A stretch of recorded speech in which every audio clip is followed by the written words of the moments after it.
The cost of staying normal. When a rich country gets poorer and dependence becomes visible again. By Elias Winter. August 23rd, 2026. Read by an automated voice. 1. The grocery receipt. The total was $187.43. Daniel Mercer looked at the screen as if it had accused him of something. He had bought chicken thighs, eggs, coffee, detergent, toothpaste, frozen dumplings, spinach, apples, yogurt, 2 onions, a bag of rice, and a box of cereal whose price suggested the oats had been individually educated. He pressed "Call Attendant." A woman in a blue vest appeared. "I think something scanned twice." She looked at the receipt. Nothing scanned twice. Daniel asked if she was sure. She looked again, mostly because he was standing there with the expression of a man who had discovered accounting fraud. Nope. Daniel examined the cart. No wine, no steak, no imported cheese. Nothing that could plausibly explain $187. The attendant handed him the receipt. "Everything's expensive now." Daniel hated this sentence. People had begun saying it the way medieval Europeans must have said, "The plague is back." On the drive home, he called Marcus. $187. Marcus asked what for. "Groceries." "How many people?" "1." Marcus told him he bought stupid coffee. Daniel said he had bought 1 bag. "You buy the one with the volcano on it." Daniel protested that it was from Guatemala. "It's coffee." Daniel was 43 years old, an electrical engineer, and made $146,000 a year. He had spent 15 years becoming the sort of person who did not need opinions about the price of coffee. This, more than the number itself, offended him. "I should be able to buy coffee." Marcus pointed out that he could. Without thinking about it, Marcus paused. "That is a different economic category." At home, Daniel put the groceries away, opened his laptop, and created an Excel file called Things That Are Apparently Luxuries Now.xlsx. He entered good coffee, olive oil, homeowner's insurance, dentist, calling a plumber before watching YouTube. Then he added, leaving thermostat at 72, and saved the file. For 6 months, it was a joke. Then the joke acquired tabs. Daniel was not poor. This was important to him. He owned a house outside Columbus, Ohio, purchased when people said things like 3.5% mortgage without realizing they were describing a lost civilization. 3 bedrooms, 2 bathrooms, a maple tree he resented every November, and a garage full of abandoned evidence that he had once believed weekends were renewable. His salary had risen. His 401k had risen. Zillow insisted the house was worth much more than he had paid. Everything was going up, and yet Daniel kept cutting things. One evening, he pulled a decade of salary history into another spreadsheet and compared it with groceries, insurance, utilities, taxes, healthcare, home maintenance, and what replacing the Subaru would cost. His income had increased impressively. His life had not. Money had always appealed to him because it resembled measurement. Dollars translated unlike things into a common unit. An hour of labor, a roof repair, a chicken breast, a dental crown. Now the measuring instrument itself seemed to be drifting. He thought of a sensor losing calibration. The display could remain precise while becoming less truthful. Daniel added another row to the spreadsheet. Salary increase. He laughed. The second time he opened the file, he didn't. 2. The safest investment in the world. His father called on a Sunday morning. Are bonds safe? Richard Mercer was 74 and had reached the age when questions arrived without greeting. Daniel asked what kind. Treasuries. Daniel said yes. Then why am I losing money? Daniel went quiet. Richard asked if he didn't know. I'm an electrical engineer. Richard said, You people know everything. Daniel replied, Software engineers told everyone that. The rest of us got dragged into it. Richard had retired from a utility company with a modest pension, Social Security, and an investment account designed by an advisor whose philosophy seemed to be that retirement should become progressively less interesting. Stocks, bonds, cash, nothing with a mascot. I thought the government pays these back, Richard said. Daniel agreed. So why are they down? Daniel told him he would call later. Richard said, You don't know. Daniel reminded him that he had already admitted this. Daniel spent the afternoon reading enough about bonds to resent himself for not having learned it sooner. Rates rise. Older bonds paying lower rates become less attractive. Their market value falls. Fine. Then he kept reading. Everyone knew the federal debt was enormous. The number appeared periodically on television with enough zeros to become decorative. 30 trillion. 35. 40. At a certain scale, Daniel thought, numbers became weather. What bothered him was the interest. Bonds matured. New bonds replaced them. Fresh deficits required more borrowing. Debt issued cheaply did not remain cheap forever. If more of it rolled into higher rates, interest expense grew. More interest in large deficits. Larger deficits required more borrowing. Daniel drew a loop on a yellow pad. Debt to interest to deficit to debt. His profession had trained him to distrust positive feedback. Positive feedback made systems exciting shortly before it made them unusable. The next morning, Abhi Patel, a younger engineer on his team, saw the pad beside his keyboard. You know that loop isn't automatic. Daniel looked up. I know. Abhi said that if nominal growth stayed above the effective interest burden, debt could stabilize even with a high ratio. Primary deficits mattered. Maturity mattered. Daniel repeated that he knew. Then why did you draw it like a reactor meltdown? Daniel considered this. A reactor also operates perfectly well until certain conditions stop being true. Abhi shook her head. Engineers should not be allowed to discover macroeconomics unsupervised. She was right, which annoyed him. The loop was a risk, not a prophecy. That distinction reassured Daniel for approximately 12 minutes. Then he called his father. You're probably going to get paid. Richard objected to probably. Daniel told him the government owed him dollars and that the United States borrowed in its own currency. Richard asked what that had to do with anything.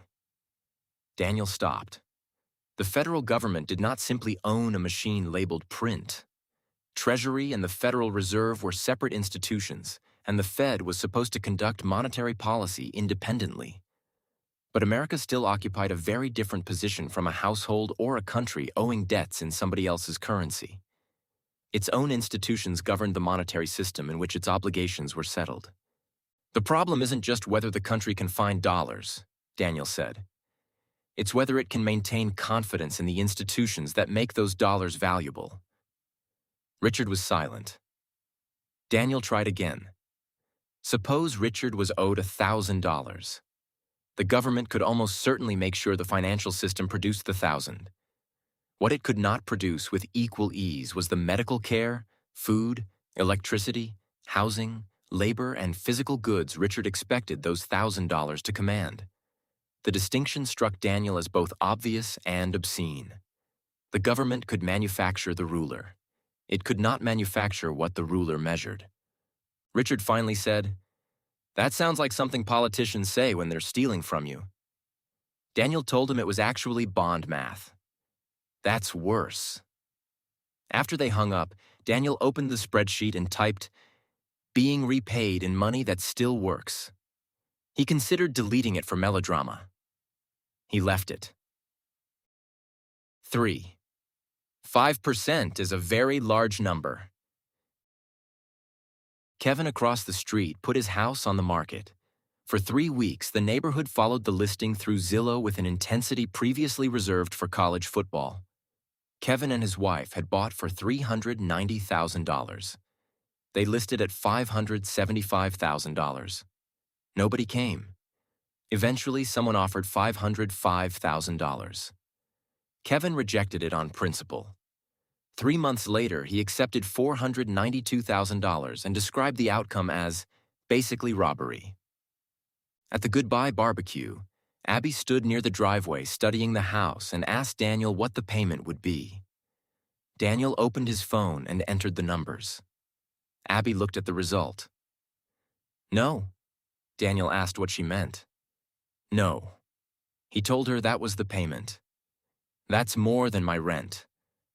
Daniel said she would build equity. "I also eat." She made almost exactly what Daniel had made when he bought his first house. He had considered himself middle class. Abby considered homeownership an unusual financial hobby practiced by people who had secured favorable conditions before she graduated high school. Daniel put away his phone. For some reason, this frightened him more than grocery prices. At work, money had also begun changing shape. Daniel's company manufactured control equipment for power systems. Demand was healthy. Revenue was respectable. But every proposed expansion now contained a slide labeled Capital Environment. A fabrication line expansion was delayed. A warehouse was canceled. A supplier failed. Hiring froze, then remained frozen long enough that nobody called it a freeze anymore. During one meeting, the CFO used the phrase cost of capital 14 times. Afterward, Abby asked, "Does that just mean money got expensive?" Daniel said basically. "So why did he need 47 slides?" Daniel told her it was because he had a graduate degree. Daniel began following treasury auctions privately. He understood this was not a hobby men should admit to at parties. Government borrowing did not exist in a sealed universe marked government. Treasury yields helped anchor pricing throughout financial markets. They were not the only thing that mattered, but when the supposedly safest long-term asset paid more, everybody else had to compete with it. Mortgages became expensive. Corporate financing became expensive. Municipal projects became expensive. Capital did not disappear. It became choosy. There did not need to be a theatrical moment when foreign investors gathered around an oak table and announced, "We have lost faith in the Republic." They could simply demand another percentage point. The machinery would continue, just more painfully. Daniel made the mistake of explaining this at another neighborhood barbecue. Tom said the Fed set mortgage rates. Daniel said not directly. Tom insisted they set interest rates. Daniel started explaining the distinction between the policy rate and longer-term markets, but Tom cut him off by saying his mortgage guy said it was the Fed. "Your mortgage guy sells mortgages," Daniel said. Tom looked offended. From across the patio, someone announced that China owned most of the United States. Another man said Bitcoin would replace Treasury securities within 18 months. A woman near the potato salad said the debt did not matter because we owe it to ourselves. Daniel spent 11 minutes attempting to restore civilization.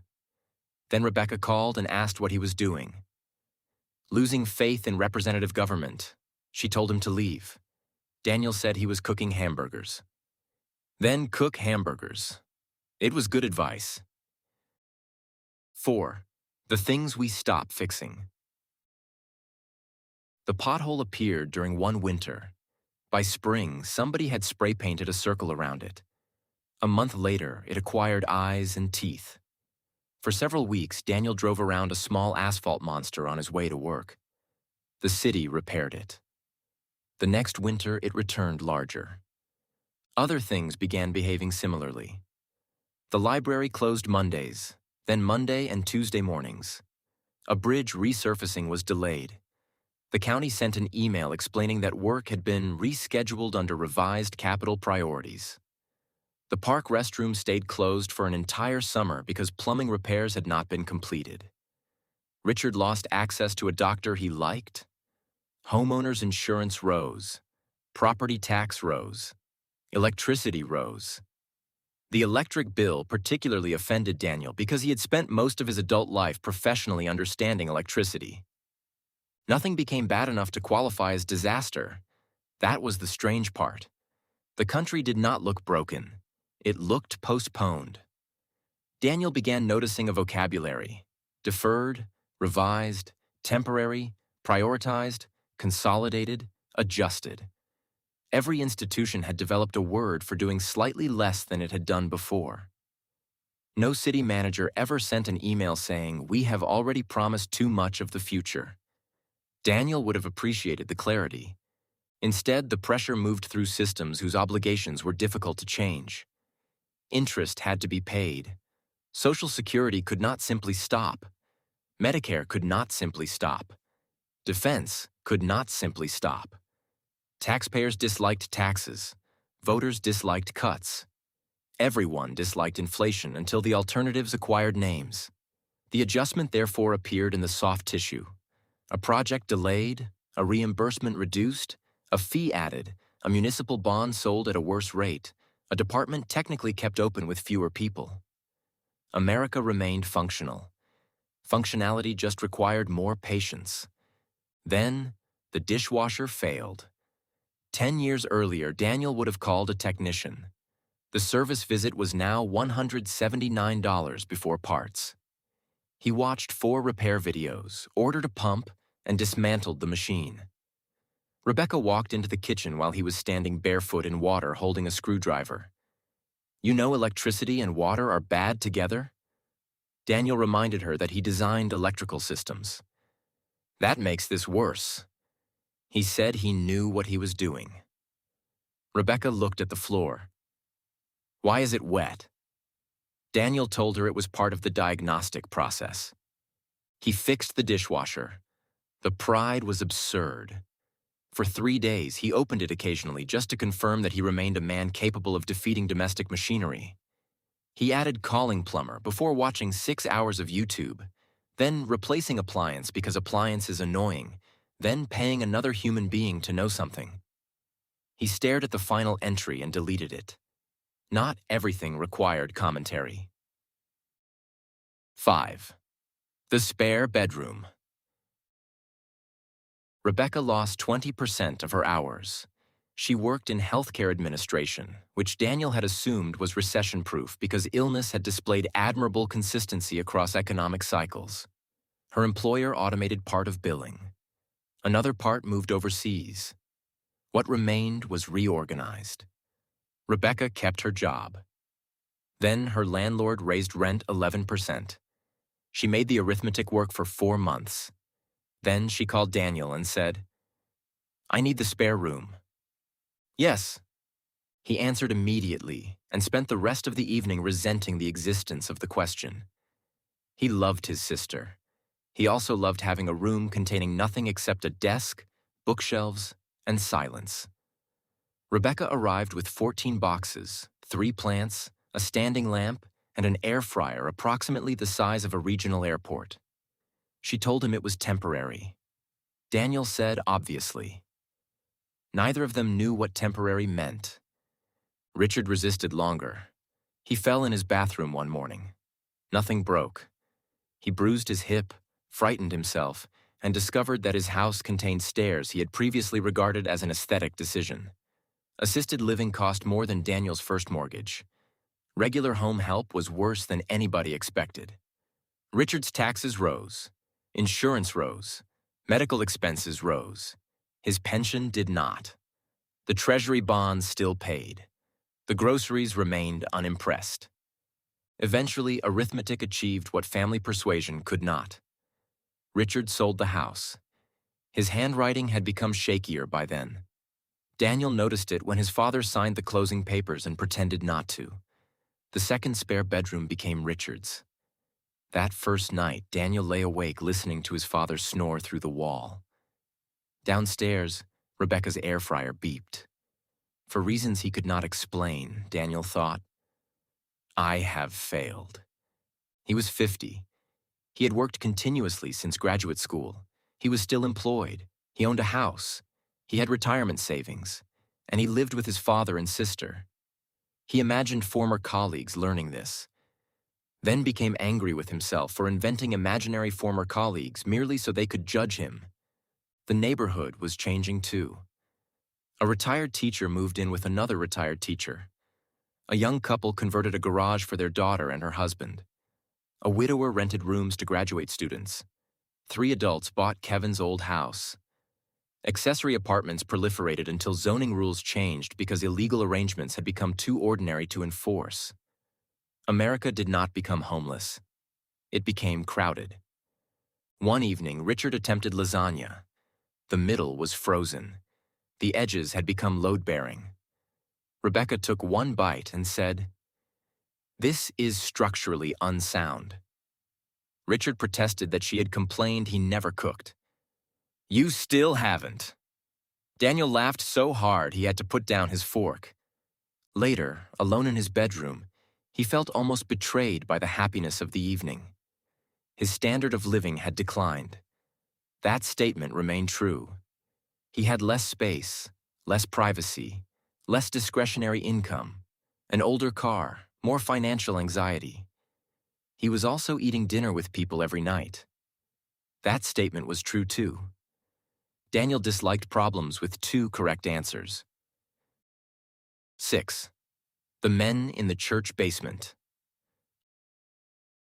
Luis Ortega had worked beside Daniel for 11 years. He was 61, a controls engineer, and possessed the calm of someone who had already experienced several varieties of disaster and did not consider all of them worthy of narration. Daniel knew Luis did not drink. He learned the reason during a client trip. "I'm an alcoholic," Luis said. Daniel looked over. "You don't drink." Luis replied, "That's the system." Luis had been sober 16 years. Every Thursday he attended a meeting in a church basement. He also helped maintain a sober house. One Saturday, he asked Daniel to inspect an electrical problem there. Daniel asked why him. Luis reminded him that he was an electrical engineer.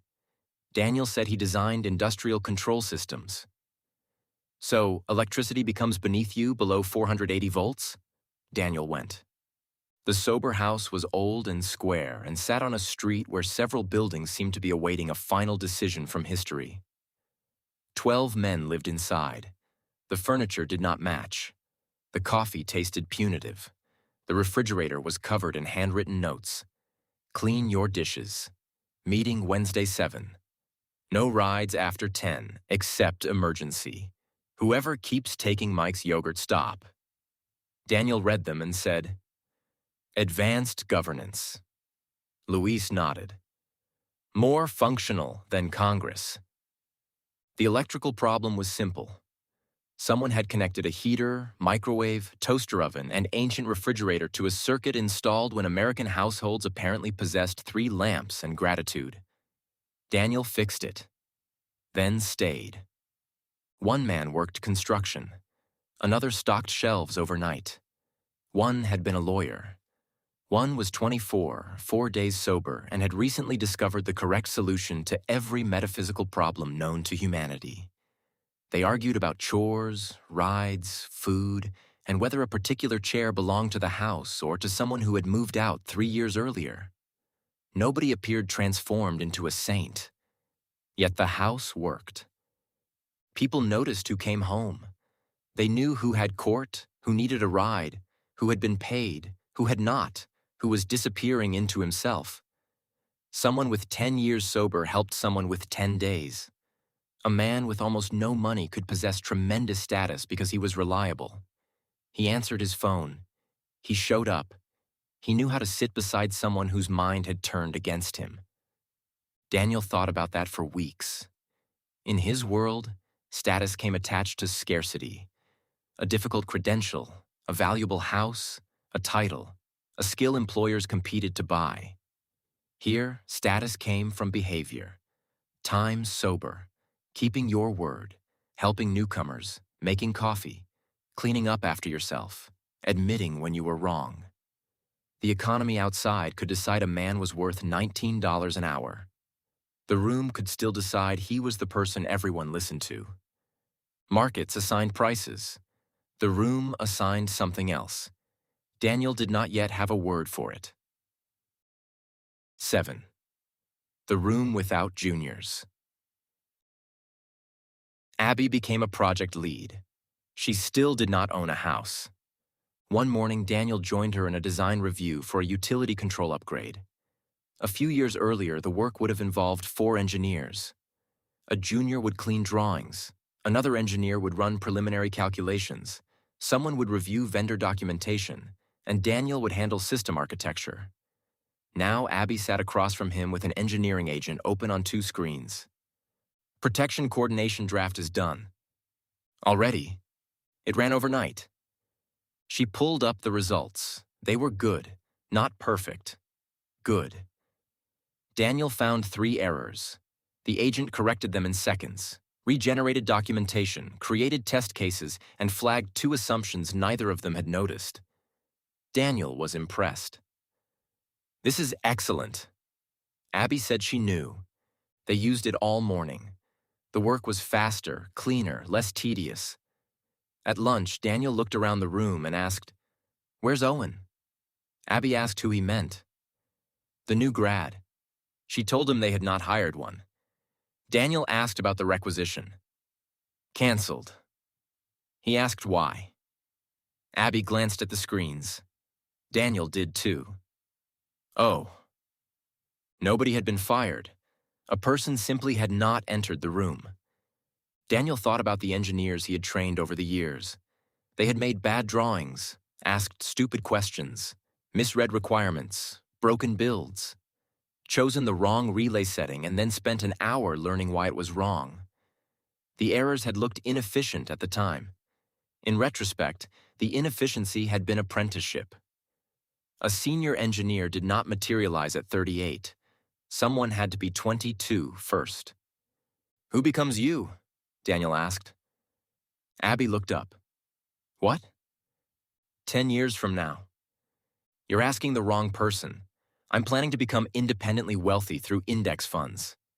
I'm serious. So am I. The agent generated another drawing package. It knew the standards. It could search manuals Daniel had forgotten existed. It could produce first drafts faster than any junior he had ever supervised. What it did not need was 10 years of becoming Abby. The immediate business calculation was obvious. The longer calculation was less so. Daniel admired the system. That was the uncomfortable part. The technology was not fraudulent. It was genuinely useful. Customers paid less for engineering hours. Projects moved faster. Margins improved. Daniel used the system willingly because refusing it would have been absurd. Somewhere, meanwhile, a 22-year-old engineering graduate was sending another resume into a narrower funnel. AI had not caused the national debt. The national debt had not caused AI. Higher capital costs, automation, housing scarcity, demographic pressure, healthcare costs, and political choices were different systems. They simply met inside the same lives. Daniel no longer trusted explanations with one cause. Engineering had cured him of that. 8. The dollar store has a membership program. There were many ways the country might have dealt with its fiscal problems. Higher taxes, lower spending, stronger growth, entitlement reform, years of compromise sufficiently boring that nobody would ever make a documentary about it. Daniel's America tried pieces of all of them and postponed the parts that cost elections. Eventually, the bond market supplied its own deadline. The crisis arrived on a Wednesday and was declared over by Friday. That should have warned everyone. Treasury yields had been climbing. One auction went badly, another went worse. Foreign demand softened. Investors demanded more yield. The dollar fell. Markets convulsed. Television rediscovered the national debt as though it had been hidden behind a curtain. Congressional leaders accused one another of sabotaging mathematics. The Federal Reserve announced emergency measures to stabilize financial markets. The Treasury adjusted issuance. Congress passed something enormous at 2 in the morning. The president gave a speech. By Monday, stocks had recovered part of the decline. The Treasury Secretary said every obligation would be honored. A financial anchor used the phrase, "confidence restored." Daniel went to work. Nothing had ended. 6 months later, imported equipment cost more. Coffee cost more. Medicine cost more. Replacement parts cost more. Insurance cost more. Richard's Social Security adjustment helped. Then prices moved again. Rebecca received a raise and celebrated for 3 weeks. Daniel began to understand how one particular version of fiscal adjustment worked. The government had paid. The banks had survived. Treasury securities still existed. The dollar remained legal tender. Nobody had formally defaulted. And somehow Daniel had paid part of the bill. There was no invoice labeled Share of National Fiscal Adjustment, $947.12. The charge appeared diffusely. Some inflation, a higher tax, a municipal fee, a delayed project, a worse insurance plan, a higher interest rate, a benefit that rose more slowly than costs. Nothing had defaulted. The loss had simply changed addresses. One afternoon, Daniel stopped at a dollar store. The cashier asked whether he wanted the rewards program. He said no. She told him he got discounts. He said no again. We have premium now. Daniel looked up. The dollar store has premium? She told him it was $4.99 a month. He stared at her. She stared back. She was 20 and had not personally designed the monetary system. Sorry, Daniel said. He texted Marcus from the parking lot. Dollar store now has subscription tier. Republic finished. Marcus replied, bullish. Daniel no longer knew what half of Marcus's messages meant. 9. Thursday dinner. The Subaru reached 287,000 miles, then died with dignity in a mechanic's parking lot. Daniel stood beside it with one hand on the roof. You were mediocre from the beginning. The mechanic waited. Daniel explained that he was saying goodbye. I figured. Daniel bought a used hybrid. His career had become smaller too. He still worked. The word engineer remained economically useful. There were grid projects, industrial upgrades, consulting contracts, power management systems. But the old ladder had faded.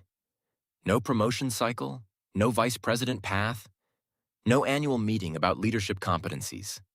Daniel discovered that he did not miss leadership competencies. He worked fewer hours, made less money, used AI more.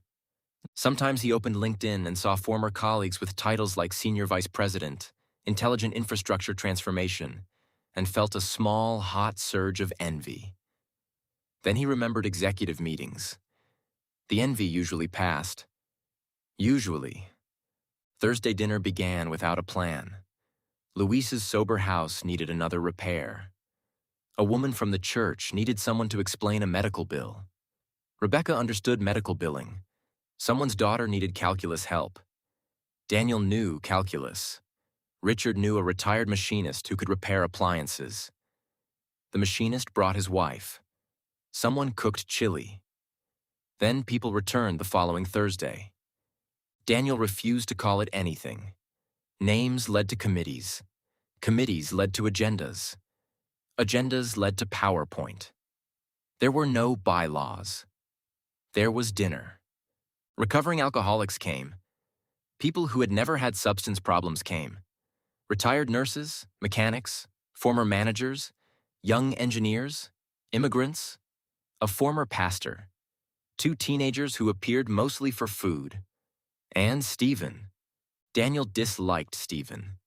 He could not fully explain why. Stephen spoke too long. He asked questions whose answers he ignored.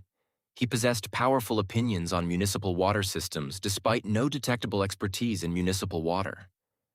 When someone mentioned a personal problem, Stephen often responded with a personal problem of his own that was somehow 30% larger. Daniel hoped the group's informal structure would eventually repel him. Instead, Stephen attended every Thursday. Worse, he brought excellent bread. This forced Daniel into moral complexity. Maybe he's lonely, Rebecca said. Lots of people are lonely quietly. You're becoming a humanitarian. I'm serious. You keep eating his bread. That is separate. The house developed its own economy. Nothing formal. Nobody created tokens. Nobody built an app, which Daniel considered crucial to the project's survival. Someone needed tax help. Someone knew taxes. Someone needed childcare. Someone had an afternoon free. Someone needed a ride. Someone had a car. A water heater failed. Daniel knew electricity, but not plumbing. Eddie knew plumbing. "How long sober?" Daniel asked. 22 years. "How long plumbing?" 30. "Which is harder?" "Plumbing." They fixed the heater. No one issued Eddie an invoice for the chili he ate afterward. No one calculated Daniel's engineering rate when he rewired a circuit. The exchanges were imprecise. Daniel would once have distrusted this. He began finding it strangely robust. Not fair in every transaction. Fair over time. Richard missed dinner one Thursday. At first, nobody noticed. He often ate early. Rebecca assumed he was upstairs. Daniel assumed the same. Stephen asked, "Where's your dad?" Daniel said he was probably reading. Stephen frowned. "He always comes down when Eddie brings pie." Daniel looked toward the stairs. Richard was sitting on the floor beside his bed. He had tried to stand, become dizzy, and lowered himself before falling. Nothing dramatic, nothing broken. But he had been there almost 40 minutes. Daniel felt something inside him turn cold. At urgent care, they waited 3 hours. Richard was dehydrated. A medication needed adjustment. The specialist referral would take almost 4 months. Daniel became furious. Not philosophical fury, not elegant fury. He thought, "This country can build data centers the size of cities, and my father cannot see a cardiologist for 4 months." He spent the next day calling offices. Eventually, he paid for an out-of-network consultation. The charge hurt. He paid it anyway. That night, he opened Zillow. There was a house in a wealthy suburb near a private medical network. New roof, backup generator, quiet street. Daniel imagined living there alone. A refrigerator containing only his food. No air fryer. No snoring through the walls. Any coffee he wanted. The fantasy felt wonderful. He closed the laptop. Daniel had not transcended anything. He was simply living differently. Richard recovered. The next Thursday, Stephen arrived carrying bread. Daniel stopped him in the kitchen. "Thank you." Stephen asked for what? For asking where Dad was. Stephen shrugged. "He always comes down for pie." Daniel asked if that was really it. Stephen looked confused. Daniel said, "You noticed." Stephen said, "Yeah," and immediately began telling a long story about a cousin in Dayton. Daniel disliked him again within 90 seconds. This was comforting. Community, Daniel thought, did not mean everyone became lovable. Perhaps the achievement was smaller. You learned who would notice you were gone. 10. The wrong place for the mustard. One Thursday, the power went out. Nobody panicked. Outages had become common enough to inspire irritation rather than drama. Richard shouted from the living room, "Did you pay the bill?" Daniel said yes. Richard replied, "Just asking." Daniel went to the garage. Months earlier, he and Luis had built a backup battery from salvaged modules acquired through a chain of favors sufficiently complicated to constitute diplomacy. He connected it. The refrigerator came back. 2 lamps came on. The router rebooted. Someone cheered. Rebecca looked at the battery rack. "This looks illegal." Daniel told her it was electrically elegant. "That is not what I said." Daniel said it met code conceptually. "That is not a phrase." Daniel said it was now. Someone brought candles anyway. Richard complained that candlelight was terrible for reading. Rebecca told him nobody was making him read. "I'm 82, Richard said. Reading is one of the remaining legal activities. The young sober man who had been clean 11 days began laughing. Then Eddie. Then Stephen. Then everyone else. The lights stayed dim. Dinner continued. Later, after the house emptied, Daniel opened his laptop. The spreadsheet remained where it had always been.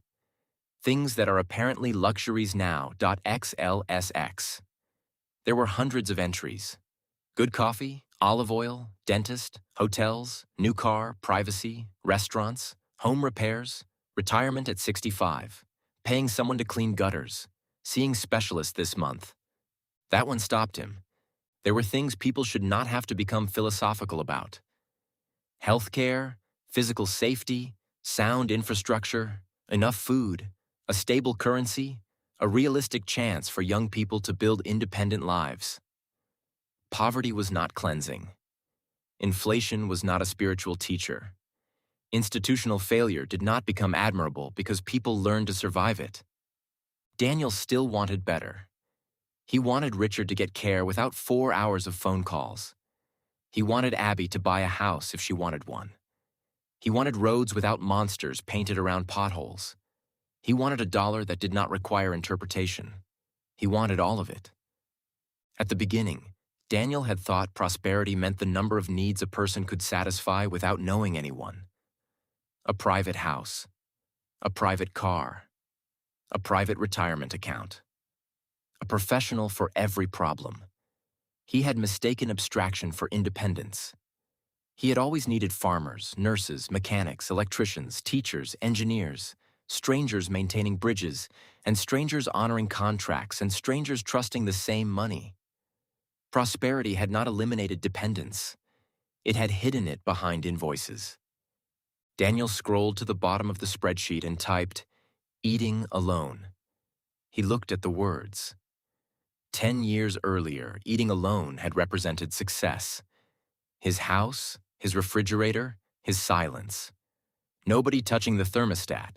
Nobody asking anything from him. Some evenings he still wanted exactly that, sometimes desperately. He selected the cell and pressed delete.